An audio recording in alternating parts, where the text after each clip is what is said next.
안녕하십니까, 딸기 케이크입니다. 오늘은 EOS R5를 잠깐 소개해 드리려고 나왔어요. 사실 어제 영상을 한번 촬영을 했는데 이게 8K다 보니까 제 컴퓨터에서 원활하게 편집이 안 돼가지고 편집이 엉망진창이 됐더라고요. 그래가지고 다시 촬영해야 되겠어요. 자, 오늘은 어제처럼 과도하게 뭔가를 시도하지 않고, 이쪽 카메라는 레드의 에픽 W 8K 30프레임으로 촬영하고 있고요. 이쪽 카메라는 EOS R5 마찬가지로 8K 30프레임으로 촬영을 하고 있어요. 그런데 안타깝게도 EOS R5는 풀프레임 카메라고요. 그리고 레드의 에픽 W는 슈퍼 35 카메라예요. 그러다 보니까 이 이미지 센서 크기에 차이가 있어 가지고 같은 포컬 랭스를 가진 렌즈를 사용해도 영상이 다르게 나와요. 다르게 나올 수밖에 없고, 그러다 보니까 각각의 카메라에게 뭐랄까요, 똑같은 기준을 적용을 했을 때 그게 그 카메라의 최고의 성능을 뽑아낼 수 있는 데이터가 아니다 보니까 망설여지는 거예요. 이렇게 촬영해도 될까? 그래서 지금까지 보시는 거는 요거 EOS R5 영상은 이런 식으로 표현이 된다. 그리고 저거는 저렇게 표현이 된다. ISO는 250이고요. 그리고 60분의 1초, 조리개는 f5.6, 색온도는 5600 켈빈을 사용을 하고 있어요. 짠! 자, 제가 그레이 카드를 지금 들고 있고요. 아마 이 장면부터 제가 요 그레이 카드를 기준으로 해가지고 색 보정을 해가지고 여러분들한테 보여드려야 될 것 같죠. 오케이. 자, 보정을 한 상태로 어떻게 나올지는 모르겠는데 그래도 보정이 가능한 영역대에서 제가 촬영을 한다고 생각을 하고 준비를 했으니까 아마 보정까지 다 거치면 한 요 정도 나오지 싶네요.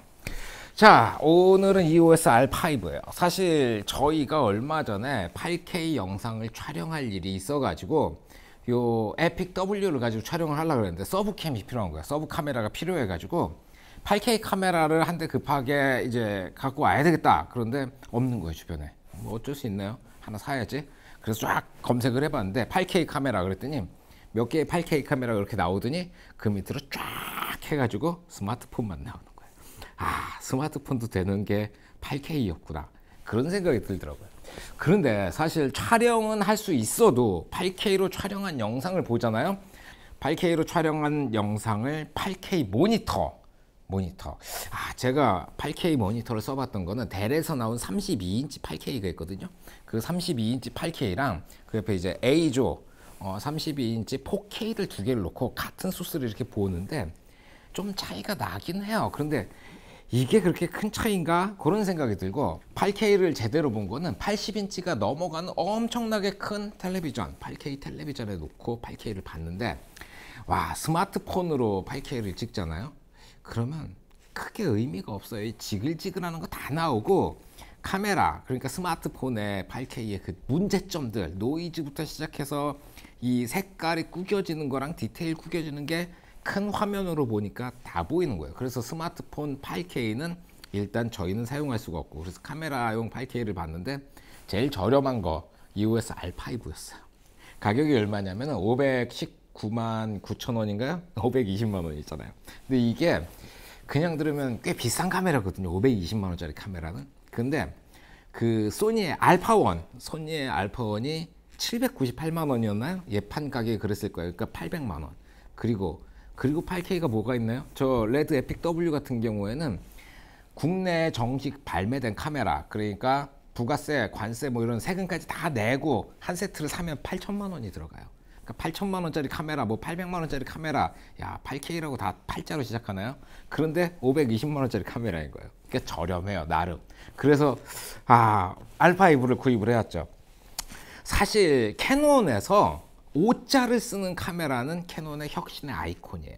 그러니까 예를 들어서 미놀타에서는 7자, 세븐이 혁신의 아이콘이었어요. 그래서 뭐 알파 77이라든가 이런 거 소니로 넘어와서도 7자가 들어간 카메라가 여러 가지 기술들을 투입해 가지고 획기적인 혁신적인 카메라를 만들어내는 그런 기준이었는데, 캐논 같은 경우에는 O자가 들어간 카메라가 그런 것들이 많았어요. 예를 들어서 저는 EOS5 필름 카메라거든요. EOS5가 어떤 카메라냐면 플라스틱으로 만들어져 있어요. 그래서 들면 엄청 가벼워요. 거기다가 이게 보급형 중급기라고 해야 되겠구나. 중급기 카메라인데 8000분의 1초 셔터 스피드를 지원을 하는 거예요. 필름 카메라에서 8000분의 1초 지원하는 게 그렇게 많지가 않았었거든요. 그때 당시에는. 그런데 EOS5 같이 좀 저렴하고 중급기로 나온 카메라가 8000분의 1초를 지원을 하는 거예요. 그러니까 동네 사진관 증명사진 찍으러 가면 EOS5가 있고요. 웨딩사진 찍는 거 보면은 EOS5가 있고 사방에 EOS5였어요. 그게 EOS5였고 그리고 또 기억나는 게 있죠. EOS 5D 디지털 카메라인데 그 전까지의 풀프레임 디지털 카메라 그러면은 1DS 그리고 1DS 마크2 뭐 이런 거 나오던 시절에 5D가 탁 튀어나온 거예요. 그거 발표회를 강남에 있는 중국집에서 했었거든요. 그 발표회도 이제 LG 상사에서 해가지고 가서 보고 왔었는데 뭐 OD도 나름 저렴한 거에서는 혁신이었는데 그 뒤를 이은 OD 마크2가 어마어마한 물건이었죠. OD 마크2가 DSLR 최초로 영상을 정상적으로 촬영할 수 있는 카메라였어요. 그러다 보니까 그 전 세대까지 다 캠코더 혹은 시네마캠, 시네마 카메라 이런 것만 있었는데 OD 마크2가 나오면서 영상의 판도가 완전히 뒤집어져 버린 거예요. 어떤 점이었냐면은 흔히 아웃포커싱이라고 말하는 것들이 있잖아요. 아웃포커싱이 뭐냐면 배경 흐림이죠. 배경 흐림. 그 전까지 캠코더를 쓰던 시절에 아웃포커싱을 내려면은 이 DSLR 렌즈를 앞에 달고 그리고 그 마운트 뒤에 스크린이 있어요. 그리고 이 스크린을 캠코더로 찍는 거예요. 접사를 해가지고. 그런데 그냥 찍으면 안 돼요. 그냥 찍으면 뭔가 울렁울렁한 거 뭔가 이상한 게 나와가지고 이 스크린이 가늘게 막 떨어요. 계속 움직이고 있어요. 어쨌든 스크린만 움직이고 상은 거기 맺히니까 그거를 캠코더로 촬영하는 이만해져. 나중에는 캠코더 자체가 이만해지거든요. 그런 장비들이 있었는데 그런 것들 하나 없이 아주 말끔하고 깨끗하게 아웃포커싱이 되는 카메라가 OD 마크2였어요. 그 뒤로 영상의 판도가 완전히 뒤집어지기 시작하면서 그것도 사실 급작스럽게 뒤집어진 게 아니고 서서히 사람들이 디지털도 이 영상에서 꽤나 쓸만하겠구나 그런 쪽으로 넘어가면서 지금에 이르게 된 거예요. 아무나 그냥 막 영상을 찍는 세상이 온 거예요. 그것도 예전에 비해 가지고 굉장히 기술적으로 훌륭해 보이는 영상을 찍을 수 있는 세상에 오게 된 거죠. 그 시작이 OD 마크2였어요. 그 뒤로는 사실 캐논에서 또 혁신적이다. 제가 캐논에 그렇게 관심이 많지 않았어요. 그 이유가 뭐였냐면은 저는 이제 그 시장 전체의 밸런스가 딱 잡혀 있는 걸 굉장히 중요하게 생각하는 사람이에요. 어떤 하나의 회사가 독보적으로 많이 판매를 하고 나머지 회사들이 그 회사가 남긴 걸 다 주워 먹어야 되는 그런 상황이 오면은 다른 회사들이 힘드니까 기술 개발이라든가 그러니까 독주를 하게 되면은 이 시장의 장악력이 커진 회사로만 돈이 몰려들게 되니까 발전을 안 해요. 자동차를 봐도 그렇잖아요. 현대 기아차가 대부분의 시장을 독점을 하고 있다 보니까 저 같은 사람이 좋아하는 차들은 별로 안 나와요. 저는 좀 조그마한 차에 앞에 엔진이 있고 뒷바퀴가 구르는 그런 차가 있었으면 좋겠는데 그런 차 없잖아요. 안 팔리니까. 그건 좀 매니악한 차거든요. 그런 식으로 카메라 시장에서도 하나의 회사가 독주를 하게 되면은 다양한 시도가 나올 수가 없어요. 그래서 캐논이 독주하는 거를 굉장히 싫어해서 캐논 이외에 다른 회사 저 같은 경우에 니콘, 소니 이런 식으로 갔었는데 이제는 또 상황이 바뀌어가지고 소니가 독주를 하고 있어요. 그리고 캐논이라든가 다른 회사들이 소니를 쫓아가는 이상한 모양새가 됐어요. 소니가 처음에 이 DSLR 시장에 들어왔을 때는 정말 볼품 없었거든요. 그런데 지금은이라고 말하는 이 시점이 너무 재밌는 것 같아요. 지금은 DSLR들이 다 망했죠. 왜 그러냐면은 스마트폰이 나왔을 때 모두가 그 생각을 하긴 했어요. 이제 디카는 끝났다. 실상 똑딱이 디지털 카메라들은 이제 다 죽었잖아요. 스마트폰이 그거만큼 잘 나오는데 누가 바보같이 디지털 카메라를 따로 들고 다니겠어요. 예전에도 조그만 디지털 카메라들이 유행을 하긴 했어요. 그게 들고 다니기 수월하니까.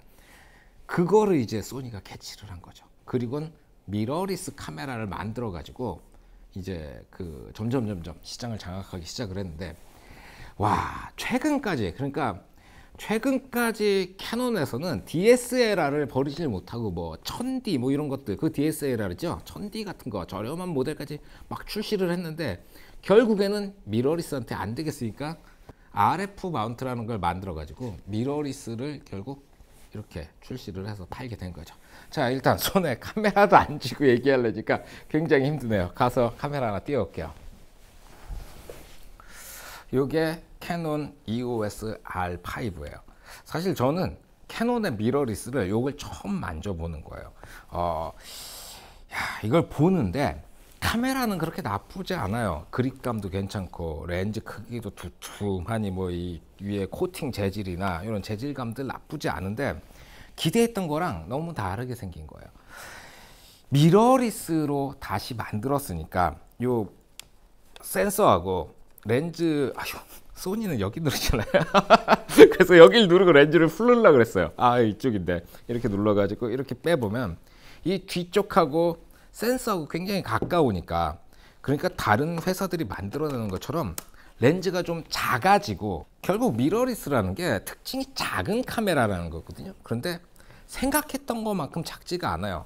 이건 작아졌는데 렌즈는 기존의 캐논 EOS 렌즈들이 가지고 있던 그 사이즈를 그대로 유지하고 있는 게, 이게 굉장히 좀 이상했어요. 저는 이게 굉장히 작아질 줄 알았어요. 이게 2405 렌즈인데, 저는 미러리스에서 이 정도 사이즈면은 2405 f2.8이 돼야 되잖아요. 이거 f4예요. 야, 이 f4짜리 렌즈가 왜 이렇게 커? 그 뭔가 캐논이 아직까지도 미러리스의 포커스를 제대로 못 맞추고 있다는 생각이 들어요. 자, EOS R5에 대한 얘기를 좀 해볼게요.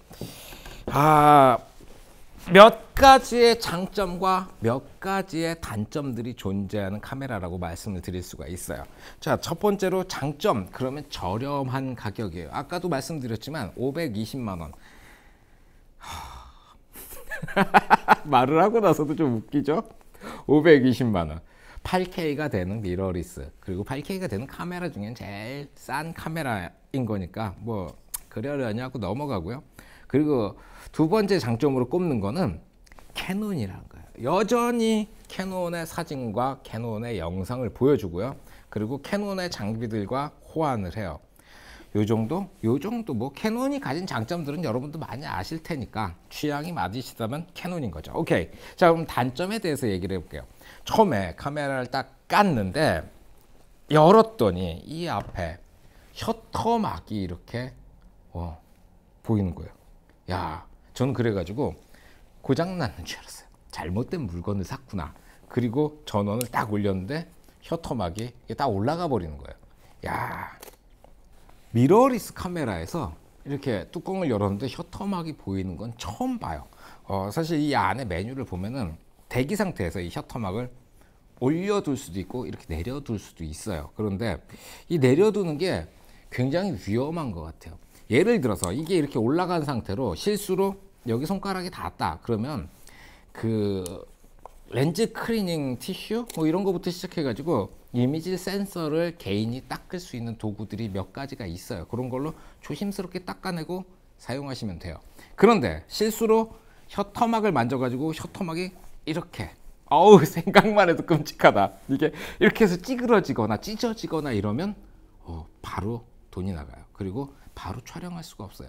이미지 센서에는 앞에 로우 패스 필터라고 이 유리 필터 같은 게 달려 있는데, 거기 뭐 손자국 살짝 나는 거 정도야.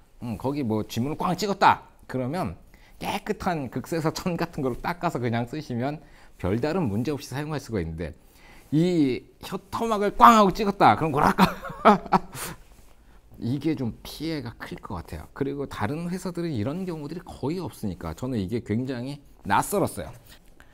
자, 셔터막 구경은 그만하고요. 빨리 꼽아가지고 안전하게 이렇게 가고. 자, 왼쪽으로 와 봅시다. 굉장히 재밌는 게 PC 싱크로 터미널이 여기에도 남아 있네요. 이게 옛날에 그 조명하고 카메라하고 연결하는 단자예요. 그러니까 옛날 조명들은 이렇게 케이블로 연결을 했는데 지금은 굳이 이게 필요가 없을 텐데 여기다 하나 남겨놨고요. 그리고 앞쪽에는 리모컨 꼽는 단자가 있어요. 이 터미널들이 이렇게 존재를 하네요. 자, 그리고 마이크하고 헤드폰, 요건 별로 그렇게 그 신기한 건 아니니까 넘어가도록 하고요. 그리고는 HDMI가 들어갔는데, 캐논의 뭐 EOS 그 전 바디들은 거의 대부분 미니 HDMI를 썼었거든요. 제가 뭐 캐논을 이렇게 계속 써온 게 아니라서 언제부터 마이크로가 들어갔는지 잘 모르겠어요. 근데 마이크로의 단점이 단자가 조그마다 보니까 여기 들어가다가 툭 걸리면 망가져요. 망가질 확률이 미니라든가 일반 사이즈의 HDMI보다 굉장히 큰데, 이게 마이크로 들어간 건 조금 아쉽네요. 그 캐논의 어떤 트레이드 마크였는데, 미니 HDMI는. 이 미니 같은 경우는 다른 회사에서 잘 안 쓰니까 캐논을 빌려다가 이제 쓰면은 이 케이블이 없어가지고 하나씩 사오는 거예요. 그러다 보니까 저도 이 미니 HDMI 케이블이 한 5개 정도 저 서랍 구석탱이에서 뒹굴고 있는데, 이거 좀 아쉽고요. 그리고 그 위로 USB 타입C가 있어요. 저는 이걸 딱 보고 여기다 타입C를 연결을 하면은 배터리가 충전이 되겠지. 그리고 이 녹화를 하면서 외장 배터리를 여기 꼽으면 촬영 시간이 늘어나겠지라고 생각을 했어요. 그게 지금의 어떤 미러리스 카메라들한테는 아주 당연한 기능이니까.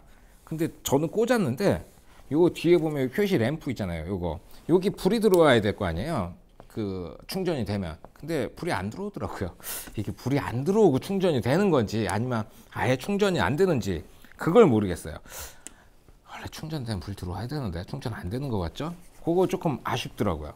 자, 그것만 아쉬운 게 아니고 사실은 이게 이제 외부에서 외장 전기를 빨아먹는 거고, 또 다른 방법이 뭐냐면은 이 밑에 뚜껑을 열어 가지고 여기다가 이제 뭐 더미 배터리라든가 이런 거 꼽아 가지고 하게 되어 있는데, 보통 캐논은 요 앞에 옆에가 이렇게 뜯어지잖아요. 여기를 뜯어 가지고 여기로 케이블을 놓고 이런 건 괜찮은데, 이게 되게 웃기는 게 뚜껑을 열면은 카메라가 잠자기 모드로 그냥 들어가 버려요. 이렇게 봅시다.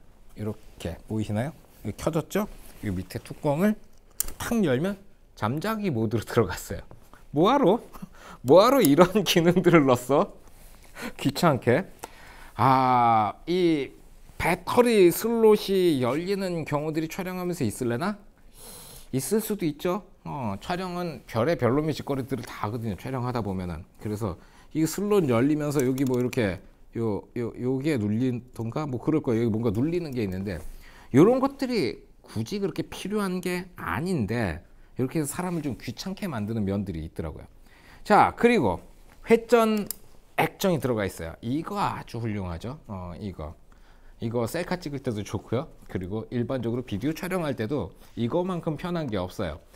그런데 소니는 지금까지 이걸 안 쓰고 이런 걸 썼었죠. 그러다가 이번에 알파 7S 마크 3 나오면서 이게 달렸더라고요. 야, 이제 겨우. 야, 그 전까지는 되게 불편했어요. 저는 이렇게 회전되는 옆으로 이렇게 스윙돼 가지고, 이걸 뭐라 그러지? 스윙돼서 이렇게 왔다 갔다 거리는 액정이 제일 좋은 점이 뭐냐면은, 이렇게 해가지고 이렇게 덮으면 뒤에서 보이기도 하고요. 그리고 안 쓸 때는 덮어놓을 수가 있잖아요. 별도로 보호 필름 같은 거 안 붙여도 되고요. 가방 속에 넣어놨을 때도 이렇게 해놓으면 안전하겠죠.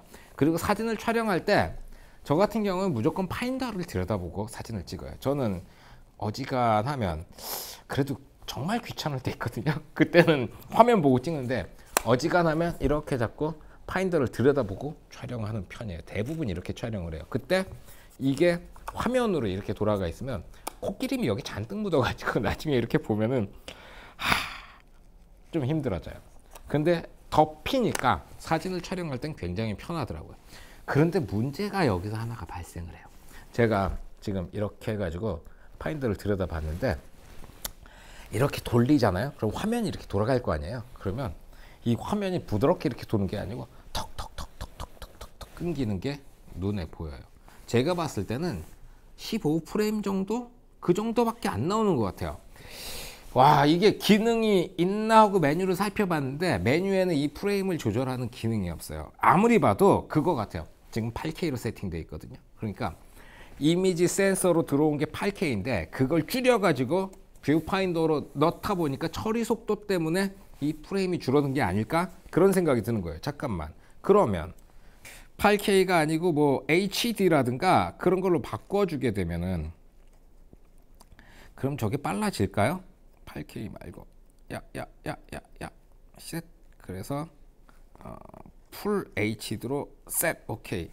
풀 HD로 바꿨고요. 그리고 셔터 스피드 조리개 이렇게 쫙 열어가지고 안 바뀝니다. 뭐지? 아니 캐논이라고 해서 이 EVF를 이렇게 만들 이유가 없어요. 색깔이라든가 밝기라든가 그런 것들은 굉장히 만족스러워요. 이 화면 안에 들여다봤을 때 저 보이는 것들은 상당히 만족스러운 편인데 왜 이렇게 툭툭툭툭툭 끊기는 액정을 만들어 놨죠? 이 EVF는 상당히 문제가 크네요. 이거는 결함이 있는 것 같은 그런 EVF를 여기다 넣어놨어요. 자, 그리고 위로 오면은 캐논의 또 다른 트레이드 마크가 뭐였냐면은 이 휴 있잖아요. 휴의 커버를 꼭 꽂아줬었어요. 깜장색 플라스틱 휴를 딱 꽂아줘서 이렇게 안 쓸 때 이렇게 보잖아요. 되게 말끔하고 깨끗해 보였었거든요. 야, 이게 휴 커버가 안 들어있는 거예요. 어디 갔지? 보통 다 넣어줬었는데 사실 저 서랍 뒤져보면 이 휴 커버만 한 10개 정도 있어요. 소니하고 다른 브랜드는 휴 커버가 좀 다르게 생겨가지고 소니 것도 몇 개 있고 그리고 캐논 것도 있고 뭐 그럴 텐데 주워서 꽂으면 되겠지만 안 들어있다는 건 좀 아쉬운 일이긴 하니까요. 그리고 상단 뭐 정보창, 셔터 버튼. 야, 캐논의 셔터 버튼은 언제 봐도 참 좋은 위치를 잡았어요. 그래서 셔터 누르기 참 좋은 것 같아요. 그리고 녹화 버튼도 위에 있고 뭐 다이얼이라든가 이런 것들 마감 깔끔합니다. 520만 원짜리 카메라답게. 오른쪽으로 가봅시다. 오른쪽 카메라 끄고 오른쪽으로 오면 메모리 슬롯이 있어요. 저희는 이 8K를 찍어야 되니까 여기다가 CF 익스프레스 B 타입을 이렇게 했어요. 512기가짜리인데 요게 100만 원이에요. 그리고 요거 CF 익스프레스 리더기인데 요게 한 20만 원 가까이에요. 그래서 이렇게 하면은 120만 원이에요. 비싸죠. 더 충격적인 건 지금 찍고 있는 레드 같은 경우에는 480기가짜리가 들어가 있는데 저게 메모리가 200만 원 정도 했던 것 같아요. 그리고 리더기도 20만 원 정도 하고. 그러니까 뭐 어떤 거에 비하면 저렴하긴 한데 그래도 이 가격은 좀 심한 것 같아요. 좀 다른 메모리도 쓸 수 있었으면 좋겠는데 메모리 가격 꽤 많이 들어갑니다. 사실 뭐 8K를 안 찍으면 이런 메모리에 뭐 돈을 이렇게 많이 쓸 필요가 없기는 한데 8K를 안 쓸 거면은 EOS R5를 구입할 이유가 없잖아요. R6 그것만 구입해도 돈이 많이 절약이 되고 그렇죠. 그게 합리적인 거예요. 사실 저희만 이렇게 바보짓을 한 것 같아요. 8K 하겠다고. 그리고 결정적인 문제점들이 이 안에 이제 숨어 있게 되는 거죠. 8K로 해가지고 이렇게 촬영을 하잖아요. 20분 가요. 배터리가 부족해서 20분 가는 게 아니고 발열 때문에 20분 촬영하면은 과열로 끊겨요. 야, 이거 너무 좀 심각하더라고요. 뭐 이런 미러리스 카메라에 발열을 해소할 수 있는 방법이 없으니까 뭐 어쩔 수 없는 거 아니야? 이 카메라의 발열 때문에 영상 끊기는 게 하루 이틀 일이 아니죠. 10년 전에도 이랬어요. 10년 됐어요. 10년. 제가 영상 시작한 지 10년 됐으니까 10년 전에 카메라들도 이 정도 찍으면 끝났어요. 아니 10년을 지켜봤으면 이제 그런 거에 대한 방법도 찾아낼 수 있는 시간이 아니었을까요? 여기다가 방열판을 설치한다든가 뭐 보조 액세서리 펜 같은 걸 따로 달 수 있도록 만들어 준다든가 이건 이 사람들이 방법을 찾았어야죠. 응? 동영상 찍기 시작한 지 10년도 넘었는데 오디마크2는 10년이 넘었거든요. 근데 아직까지도 이렇게 빌빌거리고 있다는 거예요. 이건 문제점이 상당히 커요. 다른 회사들 뭐 파나소닉이라든가 소니라든가 이런 회사들은 벌써 이 안에다가 펜을 넣었죠. 시그마도 발열 때문에 카메라가 꺼지지 않아요. 그런데 캐논이 10년이 훨씬 지난 지금도 이 발열 하나 못 잡아서 빌빌거리고 있다는 거에 대해서는 이거는 변명의 여지가 없는 것 같아요. 거기다가 요즘에 이거 이슈가 또 있더라고요. 뭔가 봤더니 이렇게 렌즈를 빼고 이 안을 보면은 이미지 센서를 이렇게 둘러싸고 있는 까만색 막이 있어요. 저게 녹아내린대요. 유저들이 원형 탈모라고 불러요. 뭐 캐논도 조금 이해는 해줄 수 있어요. 자기들이 이렇게 만들어서 테스트하는 기간에는 안 나왔을 거고 만들어져서 팔리고 여러 사람이 쓰다 보니까 그런 문제가 생길 수도 있다고 생각을 해요. 그러면 리콜해야죠. 싸그리 다 바꿔줘야지. 니들이 잘못 만들었으니까. 근데 왜 그걸 유상으로 수리하라 그러는 걸까요? 모르겠어요. 어쨌든 저런 문제가 좀 있기는 해요. 자, 그리고 배터리 지금 이게 못 꽂아놨냐? LP26N을 꽂아놨네요. N이 이게 1860인가요? 1865. 아씨, 이걸 못 외우고 있었냐? 1865고요. 그리고 얘한테 들어가 있던 오리지널 배터리는 요거예요. LP26NH가 들어가 있어요. H라는 글자가 따로 들어가면서 용량이 늘어났는데 얘가 2130mAh예요. 그러니까 1865에서 2130mAh로 그래도 요 정도면은 꽤 많이 늘었다고 생각되는데 8K를 촬영할 때 워낙 전기를 많이 먹다 보니까 요 정도 들어가지고는 5분, 10분 그 정도 더 찍을 수 있을 거예요. 크게 도움은 안 되는데 그래도 새로운 배터리가 나왔다는 거에 대해서는 좀 고무적인 일이라고 할 수 있겠네요. 자, 요 정도 하면 한 바퀴 삥 돌아가면서 카메라에 대한 대략적인 것들을 다 보여드렸고요.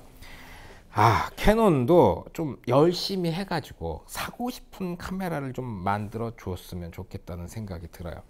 이 만듦새라든가 이런 것들은 꼭 EOS 6D Mark II 그 녀석하고 비슷한 느낌이에요. 제가 6D를 만져본 게 그래도 꽤 지났는데 그 뒤로 이제 처음 만져보는 캐논 카메라거든요. 6D Mark II 같은 그런 느낌을 가지고 있고 딱히 흠잡을 곳은 없는데 사진기로서는 뭐 캐논 카메라 그대로 우수한데 이걸 8K가 되는 카메라입니다 라고 광고를 하고 있으니까 그게 웃기는 거죠. 캐논은 아직 8K를 만들 만한 기술이 없는 것 같아요. 여태까지 뭐 돌아봐도 캐논이 만들었던 비디오 카메라, 시네마 카메라라고 이렇게 나왔던 것 중에서 그렇게까지 끌리는 카메라가 없었거든요. 저는 이제 이거 C200 뭐 이런 것들도 사실 간단해 보이긴 하는데 저하고는 이제 업무의 프로세스가 안 맞아가지고 안 쓰고 있었기 때문에 딱히 캐논의 그 비디오 카메라에 기대는 안 했었는데 8K가 급하게 필요해서 가장 저렴한 걸 산 거라서 뭐 그렇게 기대도 안 했지만 딱히 만족스럽지 않은 게 또 사실이네요. 좀 캐논이 열심히 해가지고 좋은 카메라 쫙쫙 뽑아주고 거기에 자극받은 소니가 좋은 카메라 좀 더 저렴하게 팔아주고 다른 회사들도 좀 이렇게 그러기에는 시장이 너무 많이 쭈그러들었다. 그쵸? 그게 조금 아쉽네요. 자, 질문이 있으면 댓글로 남겨주십시오. 뭐 저도 많이 아는 건 아니라서 제대로 답변을 못 드릴 수도 있는데 뭐 열심히 해봐야죠. 그리고 이제 유튜버니까 구독도 좀 해주십시오. 제가 구독해달라는 말은 잘 안 하는 편인데 그래도 구독자가 좀 모여야 될 것 같아요. 자, 오늘은 여기까지 하겠습니다. 수고하셨습니다. 필승.